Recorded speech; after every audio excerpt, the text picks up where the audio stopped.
各位，陈水扁这是烧鸡大窝脖啊，窜访非洲那个带着阴茎鞘的酋长小国不成，结果呢偷鸡不成蚀米，而且丢人都丢到姥姥家里去了。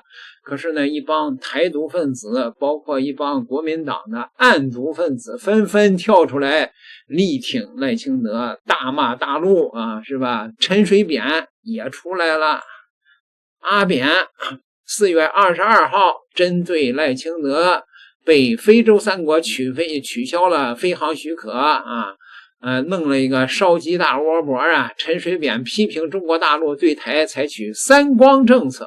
陈水扁在脸书发文指出，北京对台湾的基调始终未变，即所谓的三光政策，挖光、堵光、挤光意指呢挖走台湾所有的邦交国，堵住台湾的国际空间，并将台湾排挤出国际社会，是吧？这个陈水扁现在取保候审的人啊，刚刚从监狱里放出来的人。陈水扁自己干的时候8年任期丢了6个所谓的邦交国，平均1年半丢一个啊。就是他嘴里边的挖光，恰恰是他在自己的任内丢光吗？这叫大陆挖的吗？这叫全世界都受不了台独的疯狂了。那么谁才是逆世界潮流而动呢？赖清德原计划去这个斯威士兰非洲54个国家有53个跟大陆建交了，就剩斯威士兰一个说这叫赌光吗？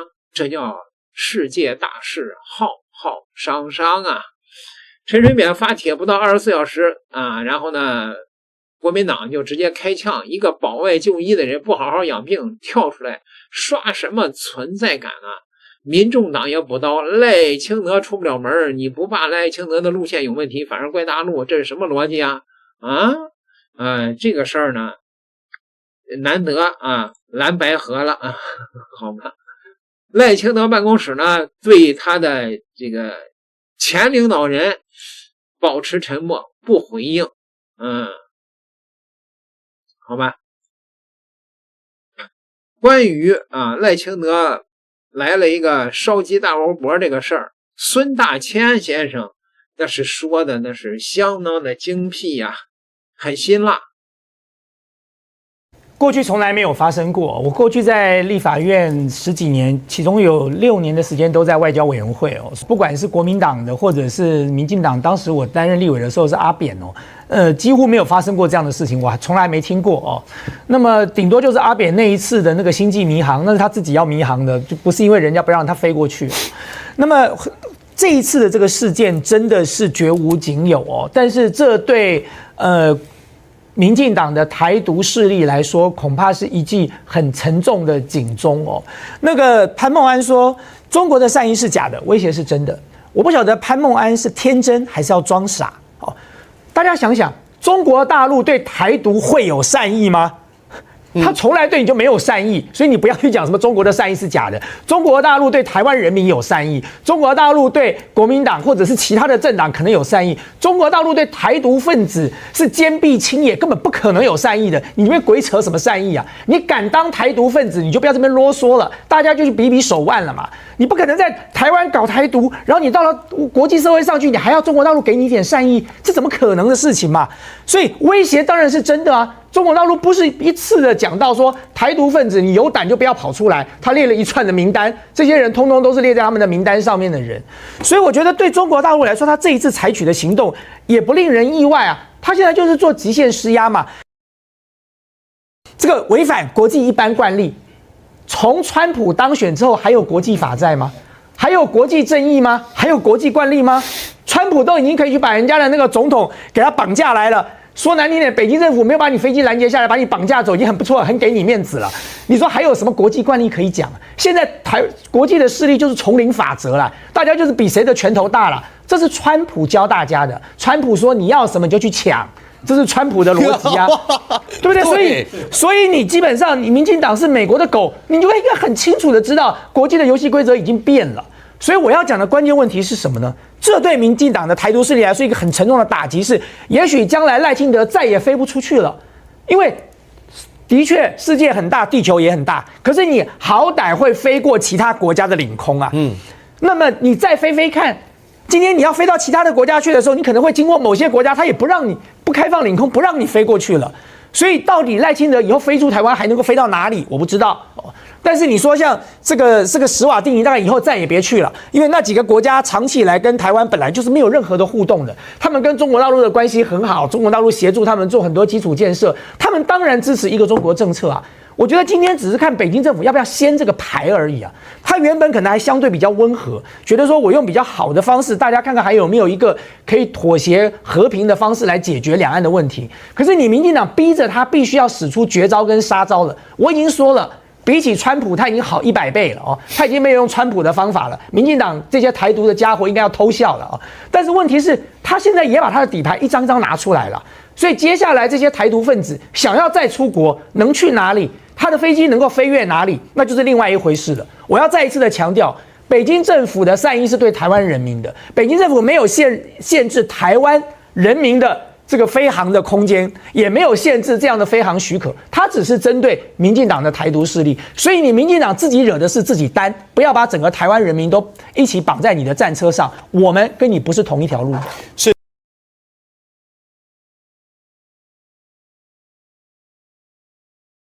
我再说一次，国民党文传会的通稿就是非常智障。先搞清楚事实状态。今天北京记者会人家已经讲了嘛，没有打压，因为我觉得两岸好不容易得来的善意，国民党整团人才刚刚去了北京，不要辜负主席的努力。主席这么辛辛苦苦交出了一张120分的成绩单，结果国民党自己的党组织、党机构宣传也跟不上。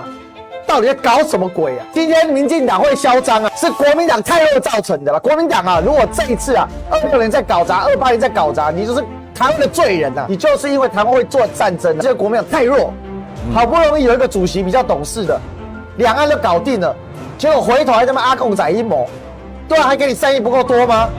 当着里面一句统一不说出来，大陆网民多生气啊！没办法呀，历史哥，国民党100年大酱缸，处处都是赵少康啊！那个尹乃菁就是赵少康的人呐！啊，郑丽文为了党内的团结，不得已还要用他呀。这里边啊，只有郑丽文一个有担当的明白人。小哈，好久不见，大家好。哇，上一次主席来到我们的节目的时候是刚刚当选的时候来，我们也曾经有聊到重启观光是国民党推动两岸和平很好的第一步，已然带回了对岸的具体回应啊。不过情势瞬息万变，所以原定昨天出访史瓦蒂尼的行程，因为塞西尔、马达加斯加和摩里西斯临时取消了飞航许可而喊卡。那么，所以您认为赖总统这次出访受阻？我觉得首先啊，我们的确是应该要认清整个国际局势，还有两岸的处境，也应该要更加的了解对岸，了解大陆。对于大陆的不解、陌生、误会，的确无助于两岸的沟通跟互动。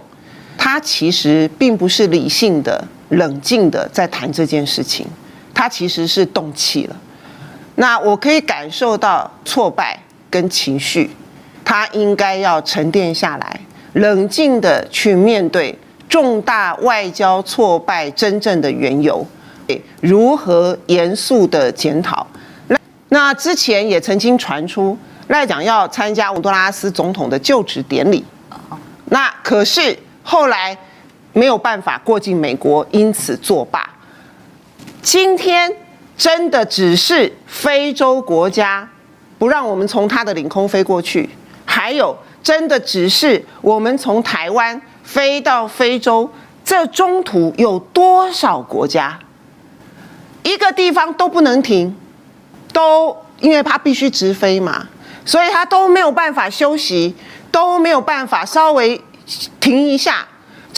因此，问题到底出在哪里？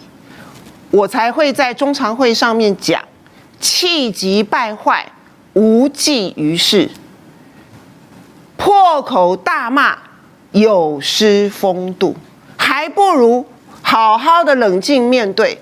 这一次本来还就是很这个大张旗鼓的哦，就是史瓦济，不是这个另外一个国家，另外不是国家的国家，这个不是还说史瓦济兰，对，史瓦济兰，好，还说呢要欢迎什么非洲去访问啊，等等等等的，过度乐观，误判局势，这些细节都要检讨。大的两岸政策也必须要去做检讨，因为后来两个国家都有正式发新闻嘛，那他们的说法就是说，因为他们坚守一个中国政策，那一个中国政策是全世界，我也请教过民进党政府，包括美国都是如此，都是不支持台独，都是一个中国政策。那同样都是不支持台独，同样都是一个中国政策。那今天民进党抗中保台，这是很现实的问题。今天台湾的处境不是在我们自己内部话送的就好啊。民进党执政接近10年，我们可以去参加的 WHA 大会去不成了。这一些不是随便几口。这个几句话骂一骂泄愤就可以解决的问题，因此我才会说要严肃的面对两岸政策的错误，恐怕才是问题的根源。我们一定要务实，所以我最后我也呼应赖，是要务实的面对两岸关系，处理两岸关系。是如何能够缔造和平稳定的两岸关系，不是全面非理性情绪化的将中国大陆丑化、恶化两岸关系，就是我这次讲的嘛。我们这边很生气，恶意螺旋就上升。那如何两岸能够冷静下来，重新扩大善意，累积互信，才是我们要努力的方向。难道我们接下来要鱼死网破吗？我们可以看到，其实像是民主文教基金会的民调就显示，75%的民众认为，现在的国际环境之下，主动谈判、争取最好的条件，对台湾是比较有利的。在目前的气氛之下，您认为还有什么样的一个契机，能够让两岸的执政者有机会可以坐下来有机会谈吗？目前短时间之内当然很难啊，因为气氛真的是坏到不行了，关系也跌到了谷底。甚至于现在根本就是互相恶言相向了嘛，但是我们还没有到出手打仗的阶段，所以我们当然要尽一切的努力改变这个趋势。所以如何能够缓和，如何能够开始两边的敌意都能够克制，那就要去做努力啊。但今天赖还在气头上啊，所以我觉得现在跟他说什么，他可能都听不进去。民进党也不应该是赖主席一个人的，绿营里头如果还有几个头脑稍微清醒一点的有识之士，都应该要冷静下来，重新调整步伐。当然，他现在在气头上，但是再过一阵子，再过几天，问题还是在那里啊，问题没有解决啊。我们这一次去了回来之后释出的10大利多政策，马上就得到了台湾内部相关产业的巨大快速的回响。为什么？因为已经等太久了。可是你看看我们的政府冷言冷语，甚至于乱扣帽子，一开口就是拒绝，一开口就是恶意。因此在这样子的氛围里头，我们当然还是希望民进党能够多想想，能够重新套句我们刚刚他一直在讲的，你要认清新的现实跟局势，怎么样才是对台湾人民好的，千万不要自毁长城啊！他还披露了一个内情哦，他说其实我们一度是有请美国要居中来斡旋的，但最后无效。如果说连美国疏通都没有用，既然是怎么样绕路也绕不开，是不是其实就是应该直接和对岸沟通，两岸通，国际才会通吗？您怎么看？没有错啊，事实上就是如此啊，而且这已经是很长的一段时间了，所以我才会透过我的具体行动，此行到大陆去，证明给全世界看，也要证明给民进党看，他们不要自己吓自己，也不要误判局势。很简单，就是9·2共识跟反对台独而已嘛。那我已经讲过 N 遍了，从陈水扁到蔡英文到赖清德总，那你为什么不就大大方方面对现实，放下你们的台独党纲呢？不要在每一天想方设法的擦边球，变相台独，开大门走大路，不要在那边一直绕来绕去，那两岸就会出现契机了呀。两岸差距如此巨大，对岸不可能没看见。但是只要我们不要否认同根同源，大家来自同一个祖先，把公骂拢赶快，你连这你都要否定，那还有什么好谈的？可是我们虽然有巨大的差异，在台湾有非常傲人的民主经济成就，在大陆也有全世界无法想象的脱贫之后高科技现代化的一连串的成就，彼此欣赏跟肯定，也都知道差距很大。但是既然大家两岸一家亲，是一家人，就没有什么话是不能商量的，没有什么话是不能好好说的。但是万事就怕这2个字儿。郑丽文主席在台湾那可是独木难支啊，身边是群敌环伺呀，无论是党内的还是党外的。郑丽文如果和洪秀柱是一个命运的话，中国有很多的爱国网友反倒是拍手相庆了。武统吧，没别的法了，蔡正元在监狱中也要大笑3声。我说对了吧？哪儿来的和平啊？只有武统。点个订阅，咱们下集再聊。